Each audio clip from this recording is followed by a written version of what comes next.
চট্টগ্রাম কলেজে শহীদ মিনারে সকালে ফুল দিতে আসে ছাত্রলীগের নেতাকর্মীরা। এ সময় শিবিরের নেতাকর্মীরা তাদের বাধা দেয়। শুরু হয় দুই পক্ষের সংঘর্ষ। এক পর্যায়ে ছাত্রলীগ নেতাকর্মীদের ধাওয়া দিয়ে ক্যাম্পাস থেকে বের করে দেয় শিবির। এ খবর ছড়িয়ে পড়লে শহরের বিভিন্ন জায়গার ছাত্রলীগ নেতাকর্মীরা এসে কলেজের গেটের সামনে অবস্থান নেন। প্রশাসনিক ভবনের উপর থেকে তারা ছাত্র শিবিরের কর্মীরা পুলিশের সামনে প্রকাশ্যে গুলিবর্ষণ করে অনবরত এবং মুহুর্মুহু বোমা বর্ষণ করে আমাদের বেশ কিছু নেতাকর্মী আহত হয়। এরপরে যা হয় পাল্টা প্রতিরোধ বা পাল্টা যা হয় আমরা তা করার চেষ্টা করছে। সংঘর্ষ ও ছাত্রলীগের অবস্থানের কারণে চকবাজার কলেজ রোডে দীর্ঘ সময় বন্ধ থাকে যান চলাচল।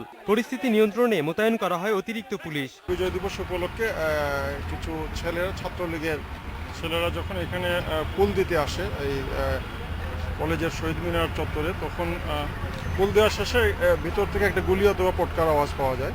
তো সেটাকে কেন্দ্র করেই উত্তেজনার সৃষ্টি হয় এবং ভিতর থেকে যে ছাত্রলীগের ছেলেদের উপরে ইট পাটকেল মারা হয়। বিকেলের দিকে চট্টগ্রাম কলেজের শিবির নিয়ন্ত্রিত ছাত্রাবাসে অভিযান চালায় পুলিশ।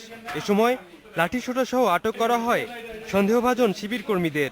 পরে ছাত্রাবাসের ভেতরে ঢুকে বিক্ষোভ করে ছাত্রলীগ। পরে কলেজের 4টি হল অনির্দিষ্টকালের জন্য বন্ধ ঘোষণা করে কর্তৃপক্ষ।